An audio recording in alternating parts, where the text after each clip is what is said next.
Warm greetings, everyone. I hope you guys are having a good 2024. On my side, I cannot complain much, guys. I cannot complain that much, guys.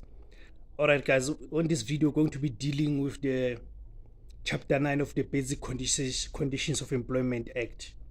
As you know, in the previous video, we focused on Chapter 8. So on this video, we're going to be focusing on Chapter 9 of the Basic Conditions of Employment, which is about the Employment Conditions Commission. Thank you very much, guys, for continuing to view the channel. Thank you very much for subscribing to the channel. And those who have not yet subscribed, at the bottom of this video, there's a subscribe option. Please click on it so each time I publish a video, then you get notified. Those are some of the benefits of subscribing, right? Okay, let's get to it, guys. Chapter 9, Employment Conditions Commission. Establishment and functions of Employment Conditions Commission. The Employment Conditions Commission is hereby established. The functions of the Commission are to advise the Minister on sectoral determination in terms of Chapter 8, B, on any matter concerning basic conditions of employment, C, on any matter arising out of the application of this Act, D, on the effect of the policies of the government on employment, E, on trends in collective bargaining and whether any of those trends undermine the purpose of this Act, F, and the Minister for Welfare and Population Development on any matter concerning the employment of children, including the review of Section 43. G, and the Minister of the Public Service and Administration on any matter concerning basic conditions of employment in the public service.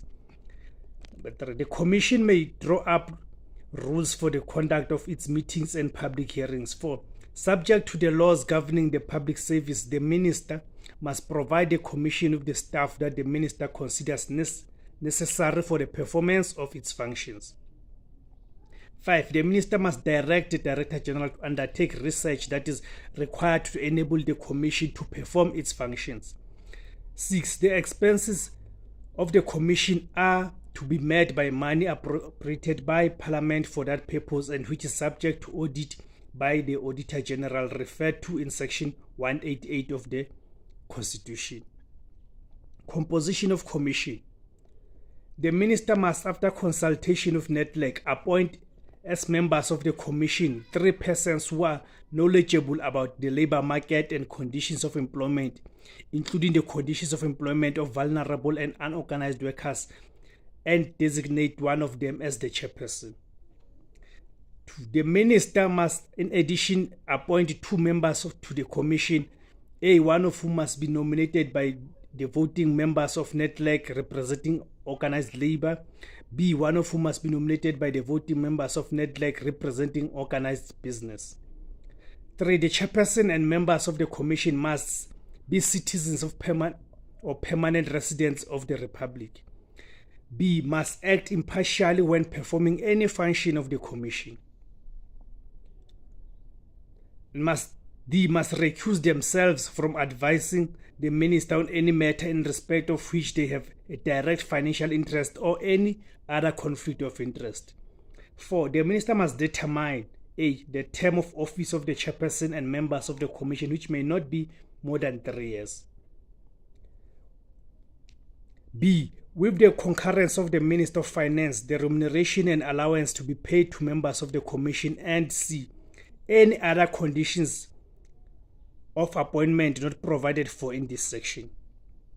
Number 5, the Minister must appoint a member to act as chairperson whenever the chairperson is absent from the Republic or from duty or for any reason is temporarily unable to function as a chairperson, or B, the office of chairperson is vacant.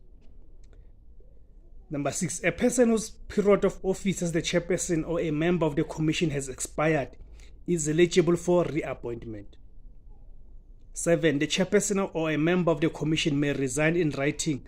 8. The Minister may remove the chairperson or a member of the Commission from office for a serious misconduct, B, permanent incapacity, or C, engage in activity that may undermine the integrity of the Commission.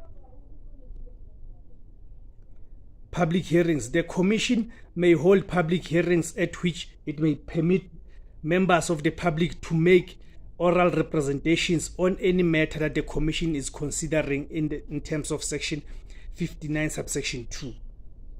Report by commission. The commission's advice to the minister must be in the form of a written report. The commission must, when performing any function in terms of section 59 subsection 2b, to take into account the considerations set out in section 54 subsection 3 to the extent that they are appropriate. 3. The members of the commission must endeavor to prepare a unanimous report to the minister. If the members are not able to prepare a unanimous report, each member is entitled to have his or her views reflected in the report. That's the conclusion of Chapter 9 of the Basic Conditions of Employment Act, guys. Okay? Guys, please share this video. If you're using Facebook or Twitter, please share it. If you're using WhatsApp, please share it. So at least it can reach as wide people, as wide as it can, for purpose of empowerment, The wider audience it reaches, then the better, more people are empowered in the process. Okay, thank you very much, guys, for tuning in. Thank you very much, guys, for subscribing. Lesedi khanya makukhanye.